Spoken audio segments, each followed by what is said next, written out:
ठंड में 5 बहू ने बसाया तैरते समुद्र पर मोहल्ला। कितने टाइम के बाद हम लोग समुद्र में घूमने के लिए आए हैं ना।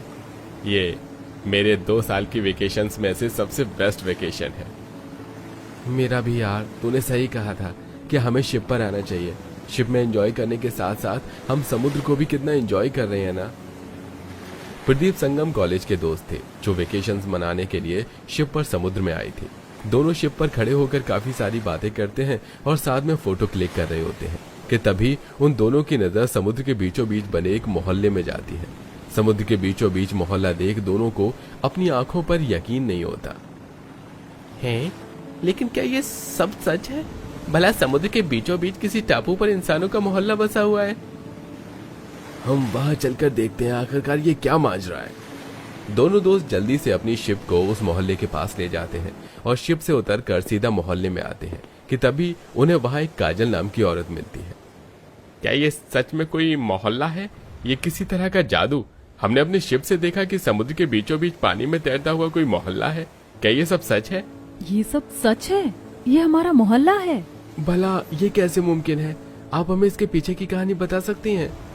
तो आइए दोस्तों, संगम और प्रदीप के साथ हम भी समुद्र के बीचों बीच तैरते हुए इस मोहल्ले के रस के बारे में जानते हैं। चारों तरफ ठंडी ठंडी हवाएं चल रही हैं।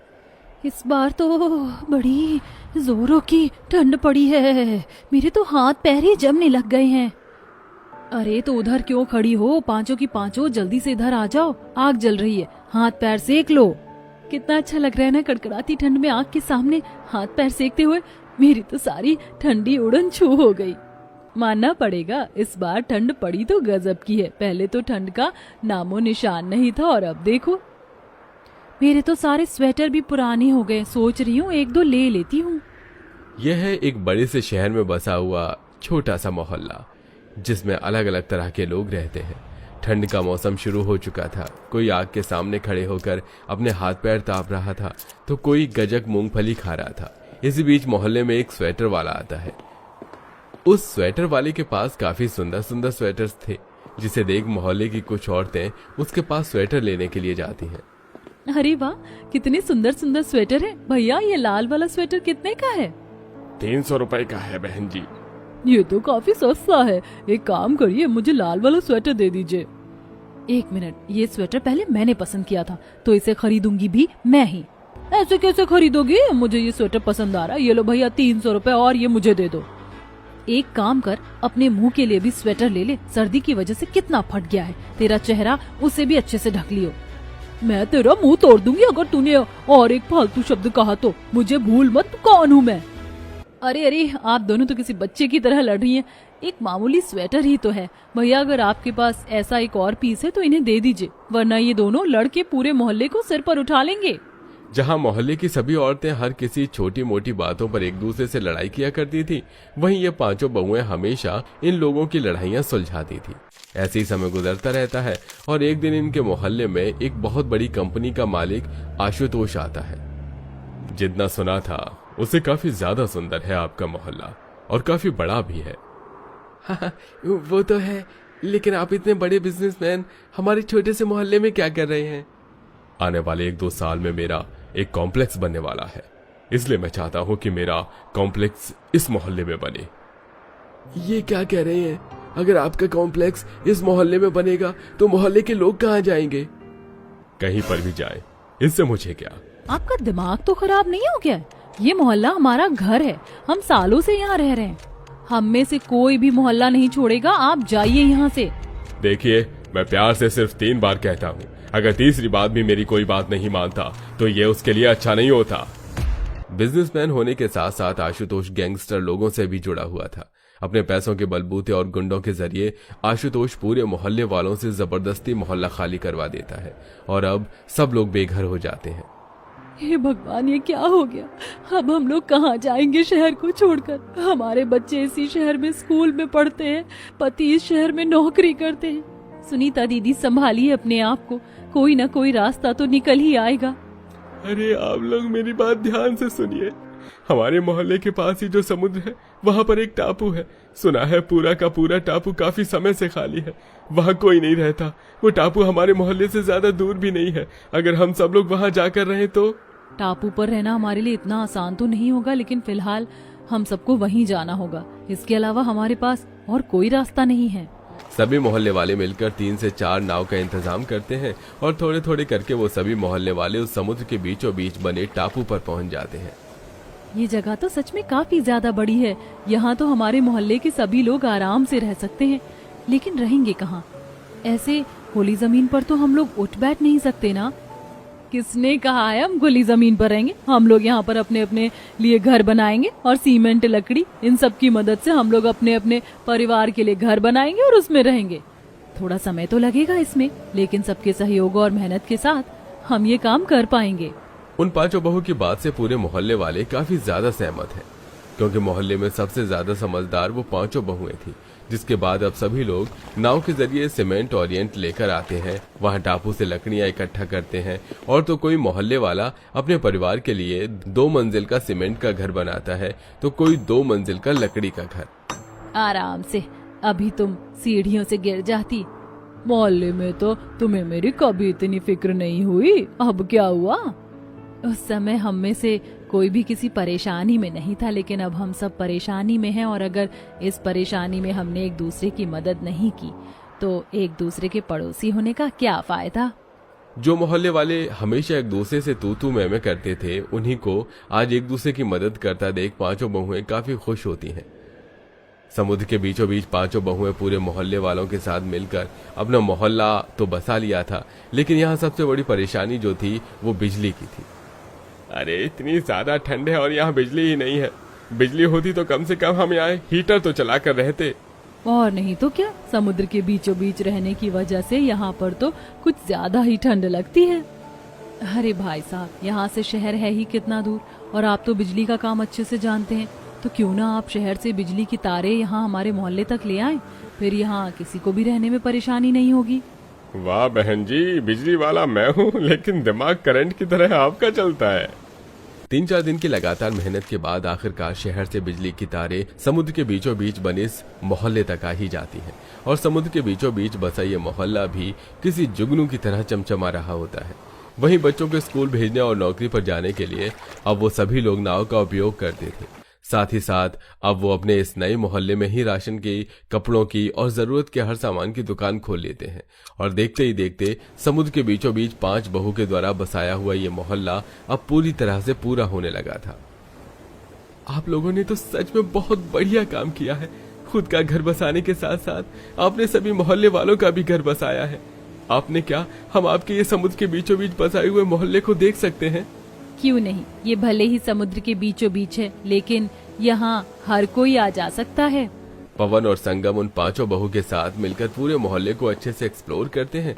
इसी के साथ अब जब भी कोई शिप, क्रूज या बोट वाला समुद्र से गुजरता तो वो मोहल्ले में बिना घूमे नहीं जाता। देखते ही देखते 5 बहू का बसाया हुआ ये मोहल्ला एक छोटा सा टूरिस्ट प्लेस बन जाता है, जिसे देखने के लिए अब लोग अपने मोहल्ले में आ रहे हैं। मोहल्ले वाले लोगों को टिकट बेचते हैं, साथ ही साथ जो भी उनके मोहल्ले को देखने आता है वो मोहल्ले से कोई ना कोई चीज जरूर खरीद कर ले जाता है, और मुनाफे के पैसों को सभी मोहल्ले वाले आपस में बराबर हिस्सों में बांट देते हैं। अरे तुम 5 का तो कोई जवाब ही नहीं। अगर तुम 5 नहीं होती तो न जाने हम लोग क्या करते। सभी मोहल्ले वाले मिलकर 5 बहू की तारीफ कर रहे होते हैं कि तभी वहां पवन और संगम आते हैं। अरे तुम दोनों यहाँ? हाँ, और आप लोगों के लिए एक बहुत बड़ी खुशखबरी भी लाए हैं। जिस बिजनेसमैन ने आपको आपके मोहल्ले से निकाल दिया था, अब उसे पुलिस पकड़ कर ले गई है। वहां से जाने के बाद हमने उसकी काफी रिसर्च की, और मेरे पापा तो पहले से ही पुलिस में थे, इसलिए उसको जेल में बंद करवाना कोई ज्यादा मुश्किल नहीं था।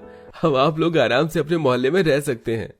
आप लोगों का बहुत बहुत शुक्रिया, लेकिन सच कहें तो अब हमारा इस जगह को छोड़कर जाने का मन ही नहीं करता। जहां हम रोते हुए आए थे, लेकिन अब यही हमारी खुशी की वजह बन चुकी है। लेकिन हम हमेशा समुद्र के बीचों बीच नहीं रह सकते। आज भी हमें किसी ना किसी चीज को लेकर परेशानी होती रहती है, इसलिए हम लोग वापस अपने मोहल्ले में जरूर जाएंगे। 5 बहुएं अब सभी मोहल्ले वालों के साथ दोबारा से अपने पुराने वाले मोहल्ले में आ जाती हैं और हंसी खुशी रहने लगती हैं। लेकिन जब भी किसी का अपने समुद्र के बीचों बीच वाले मोहल्ले में जाने का मन करता तो वो जरूर जाता और वहां रहता भी। माँ जी ये तो बस 25,000 ही हैं। शादी में बस 6 महीने बचे हैं और हम ज्यादा से ज्यादा बचाने के बाद भी इतने पैसे ही बचा पा रहे। ऐसे तो कुछ नहीं हो पाएगा। ऐसे हालात को तो देखकर कभी कभी यही लगता है कि हम भी कुछ कर रहे होते तो कम से कम घर में ही मदद हो जाती। मेरी वजह से आप लोगों को कितनी ज्यादा टेंशन होती है, माफ कर देना मुझे। संध्या रीमा सुबह सुबह घर की जरूरत का सामान लेने के लिए बाहर निकलती हैं तो मोहल्ले में देखती हैं, माँ जी यहाँ तो हमेशा ही भीड़ रहती है। पता नहीं हमारे मोहल्ले वालों को छोले भटूरे इतने क्यों पसंद है। ये छोले भटूरे वाला तो काफी ज्यादा अकड़ू है। एक तो छोले पानी जैसे होते हैं, ऊपर से थोड़े से मांग लो तो छोले तो देता भी नहीं है। इकलौते मोहल्ले में यही है छोले भटूरे वाला, इसीलिए इतनी अकड़ है। कुछ देर बाद जब वो वापस आ रही होती है, अच्छा हुआ बहू हमने अभी ले लिया, वरना तो शाम में भीड़ ही मिलती है। नमक ही नमक है इसमें तो, इसे छोले कहते हैं। सच में हमारे मोहल्ले में हर किसी को छोले भटूरे इतने पसंद है, तभी इसकी दुकान चल रही है, वरना तो इसे कोई पूछता भी नहीं है। सबकी बातें सुनकर दोनों सास बहू घर आते हैं और आपस में बात करने लगती हैं। बताओ, बुराई भी करनी है और खाना भी वही है। चंदू छोले भटूरे वाले की ऐश ही ऐश है। यहाँ हमेशा ही भीड़ रहती है और हर कोई खाने के बाद कहता है कि कोई और दुकान होती तो वो कभी उसके पास ना जाते खाने। तो जब लोग दूसरी दुकान चाहते ही हैं तो भाभी आप ही छोले भटूरे का ठेला लगा लो ना। आप वैसे भी बहुत अच्छे छोले भटूरे बनाती हो। शादी करके जब आप नई नई आई थी तो आपने कितने स्वादिष्ट छोले भटूरे खिलाए थे हम सबको। आप अपना ठेला लगा लो। ये तुम क्या कह रही हो स्वाति? हाँ मैं बना लेती हूँ ठीक ठाक छोले भटूरे, लेकिन ठेला लगाना नहीं नहीं नहीं, ये नहीं होगा मुझसे। इतने भी अच्छे नहीं बनाती कि ठेला ही लगा लूं। मजाक मत करो भाभी, आप क्यों इतना सोच रही हो? अरे अभी तो आप और माँ बात कर रहे थे कि मोहल्ले में सब यही चाहते हैं कि दूसरी दुकान होनी चाहिए, और इतना तो मैं जानती हूँ कि आप उस चंदू अकड़ू से बहुत अच्छे छोले भटूरे बनाओगी। हाँ बहू, वैसे तेरी नंद की बात में दम तो है। वैसे भी हम आज सुबह यही तो सोच रहे थे ना कि हम भी कुछ काम करते तो आलोक की मदद होती।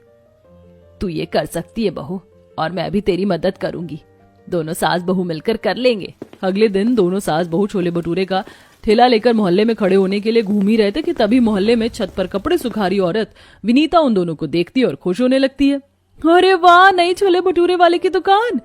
काम बाद में होगा, पहले छोले भटूरे खा के आओ। ऊपर से नई दुकान है, ये तो मोहल्ले वालों के लिए खुशखबरी है। विनीता छोले भटूरे खाने चली जाती है। अरे वाह, क्या छोले भटूरे, खाकर ही मजा आ गया। जरा एक प्लेट और लगा दो, घर जाके अपने बच्चों को खिलाऊंगी।